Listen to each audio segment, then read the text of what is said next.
Greetings again. This is Lawrence Holgate, the host of Understanding Plato and the author of the book of the same name, now available at Amazon.com. All you have to do is put in my name, Holgate, spelled Houlgate, and the title of the book, Understanding Plato, and you can read along with me. We are now at in episode 15 of this podcast. This is Republic, Book 4. And in the last episode, we had discussed justice and injustice in the city. Socrates believes that if he can prove what justice and injustice in the city is, then he can prove by analogy what justice in the individual would look like. So he's now prepared to complete this analogy. In fact, the analogy goes all the way back to Book 1, if you'll recall. He had there told us that he would examine justice in a city before he examines it in an individual person, because a city is a much larger entity, and therefore justice would be easier to see in a city than it is in an individual. And if the analogy is to succeed, he needs to establish the following points.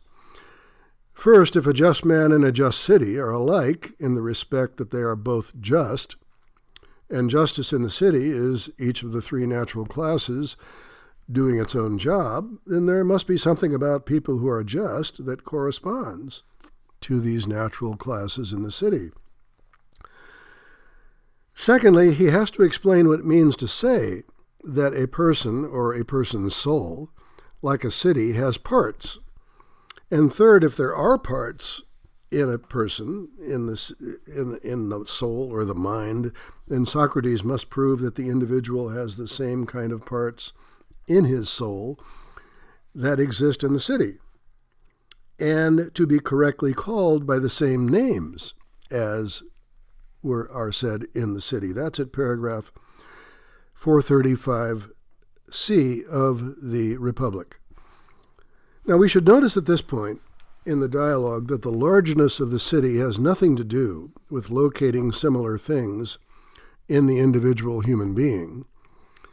It's not the largeness of the city that leads Socrates to notice that a human being has money-making, soldiering, and ruling desires or motives. As he later describes it, what he notices is that individuals have personality traits that are somehow similar to how cities are characterized by some observers. Socrates notices, for example, that some cities are spirited, and this assessment comes from observing how their citizens behave. Other parts of the world, for example, Athens, are known for their citizens' love of learning, Socrates says. But confirmation of these comparisons has nothing to do with the size of population or territory. Now, a proof that the soul has parts. How does he do this?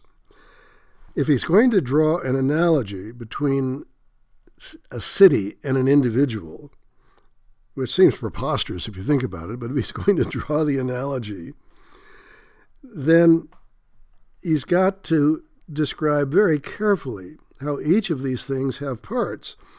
If justice in the individual human being is analogous to justice in the city, then the soul of the human being must have three parts, analogous to the parts of the city. And these parts must have the same function in the soul as the three classes have in the city. Socrates begins his argument by asking whether we learn with one part of the soul, feel angry with another, and with yet a third part have an appetite for the pleasures of food, sex, and other bodily pleasures. Or he says, do we do each of them with the whole of our souls? Paragraph 436b. Socrates answers that it must be the former. It must be that we do them with parts of our soul, not with the whole soul. And his argument for the conclusion goes like this. The argument is laid out in 5 steps in my book, so I'm going to read this slowly now. If you have the hard copy, it's at page 103, and if you have a digital copy, it's at section 8.4, that is, chapter 8, 8.4. Here's the argument. First step, first premise. A person can both desire and not desire the same thing at the same time. All right, think about that. I can desire and not desire the same thing at the same time. For example, I can desire to drink from the pond because I'm thirsty. But I can also not desire to drink from the pond because I believe it might be polluted. So I can both desire and not desire to drink from the pond. Step 2, premise 2. When a person desires and does not desire one and the same thing at the same time, either he does this with the whole soul or he does this with different parts of the soul. So here's what we're getting. We're getting a disjunction here. Either he does this with the whole soul or he does with different parts of the soul. Then he throws in a principle, which he thinks is provable. And the principle says the same thing cannot do or undergo opposite things in relation to the same thing at the same time. This is called the principle of opposites. The same thing cannot do or undergo opposite things in relation to the same thing at the same time. Therefore, it is not with the whole soul that a person both desires and does not desire the same thing at the same time. This follows from the first 3 steps. Therefore, it is with different parts of the soul that it both desires and does not desire the same thing at the same time. That's his conclusion. When you desire to drink and not to drink at the same time, you do this with different parts of the soul. You do not do this with the whole soul. That leads to a contradiction. So the crucial part of the argument is that premise where he says when a person desires and does not desire one and the same thing at the same time, either in other words, he gives us a disjunction. Socrates proves this inductively with 2 cases. He gives the example of a man who is said to both stand still and move at the same time. A man who both can be truly said to stand still and move at the same time. And then he gives the example of a spinning top that both stands on its axis as it is spinning, but it moves on its circumference at the same time. In both cases, we would say it is with the parts of the thing, not the whole thing, that stands still and moves. If we speak precisely, it is not the whole man who stands still and moves at the same time. That would be a contradiction. But the man's trunk and legs are still, while his head and hands are moving. Try to imagine this, a man who is standing still and he moves at the same time. Look at that man. He's standing still and he's moving at the same time. Oh, you're contradicting yourself. No, I'm not.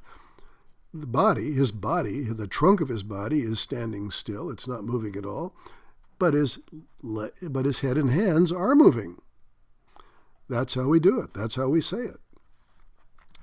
So he thinks he's come up with a proof. He thinks he's proved that the soul must have parts.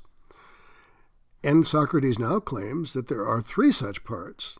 And not surprisingly, they are analogous to the parts of a city-state. In the example of a person who both drinks and does not want to drink at the same time, Socrates says that desire to drink must come from the irrational and appetitive part of the soul. The irrational and appetitive part of the soul, whereas the desire not to drink comes from the rationally calculating element of the soul. So now we got 2 parts, the appetitive part and the rationally calculating part. The desire to drink when thirsty is irrational because it just happens to us. It's not the result of a rational calculation. If I say I am thirsty, you do not ask me to give you my reasons for being thirsty, although I might be able to give you an explanation by telling you what I believe to be the cause of my thirst. I might say, I have not had anything to drink in 24 hours, and that's why I am thirsty.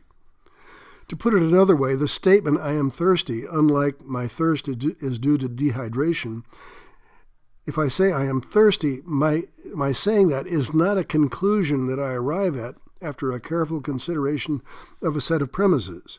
You wouldn't see me standing before the water spout saying, well, I wonder if I'm thirsty or not. I'd better think about it. I'd better think of some reasons.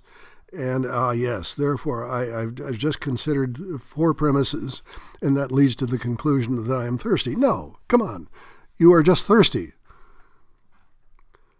Socrates attempts now to prove, so we got two parts of the soul, right? We've got the rationally calculating element, which he calls reason, by the way, later, and he's got the appetitive part of the soul, the non-rational part of the soul. Socrates attempts to prove that there's a third part. He calls it the spirited element, the one with which we feel anger. It cannot be identified with either the rational or the appetitive part of the soul because it is possible for it to be opposed to each. Anger, the spirited element, can be opposed to both the appetitive part of the soul and it can be opposed to the rational part of the soul. Socrates illustrates this with the example of Leontius, a character named Leontius, who it is said, tried not to look at the corpses of people who had been recently executed at the wall outside of Athens. But he finally gave in to the temptation. This shows you, by the way, parenthetically, what Athens must have been like in the 4th century. They did their executions outside the city walls, and people came to look at them. Leontius was one of these people who he tried not to look at the executed bodies or with the act of execution, and he was later angry with himself for this, and that proves that anger must come from a different part of the soul than the appetitive. He's angered that he had this appetite to see the executions. Finally, Socrates argues that anger cannot emanate from the rational element of the soul because small children are full of spirit right from birth, but as for rational calculation, some of them seem to never possess it.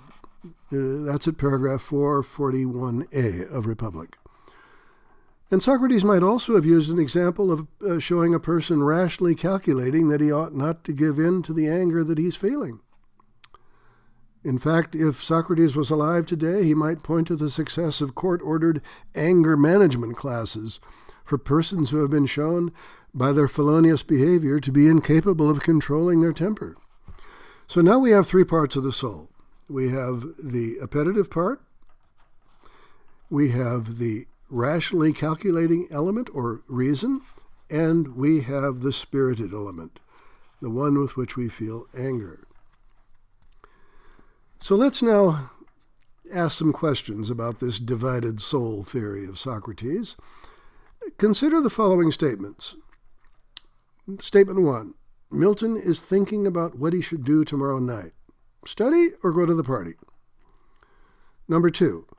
Maria got angry and told Hector she did not want to see him again after finding out that he went to the party with another woman. Number 3. LeBron was so thirsty at the end of the game that he drank a quart of water in 5 seconds. Now we should note that Socrates would assign each of these events. Number 1 was thinking. Number 2 was anger. Number 3 was thirst. He would assign each of these events to distinct parts of the soul, because according to the principle of opposites, as we now understand, the same thing cannot do or undergo opposite things in relation to the same thing at the same time. This prompts several questions. Why is it necessary to invent an entity or a substance called the soul as a source of these events? Is there a proof of that? Secondly, is there an alternative way to resolve the conflict between opposing desires without resorting to the theory of a divided soul? Is there a method we could use to prove that Socrates' theory about the existence of the soul and its divisions is true or false? For example, could the theory help us make a prediction about what a person might or might not do when faced with a choice between two powerful opposing desires? I'll ask these questions again at the end of the chapter. Let's now turn to a problem which I think which is a serious problem, which I think needs to be resolved, and philosophers are still thinking about it. Socrates says that each part of the soul has its own unique desires and pleasures. For example, when a recovering alcoholic says that he has a strong urge to drink, he's reporting a desire of the appetitive part of his soul. And when he tells us at the same time that he does not want to drink alcohol, he says, I'm a recovering alcoholic, he's reporting a desire of the rational part of his soul. And this characterization implies that each part of the soul is itself a type of person, an invisible person, called the humunculus, residing in the soul, and it battles with other parts of the soul about dominance. But if each part of the soul is a kind of person, then wouldn't these sub-persons also have souls with parts, and so on ad infinitum? Finding the answer to this question is called the humunculus problem, and I'm going to leave off here. I'm at section 8.5.2 in chapter 8. The first paragraph that I've just read is a presentation of the humunculus problem, and it challenges the defenders of Socrates, Plato, and others, with the following challenge. If each part of the soul is itself a kind of person, then wouldn't these sub-persons also have souls with parts? And wouldn't this go into infinity? Think about that, and we'll take it up at the next presentation in, I think it'll be episode 16. Good evening.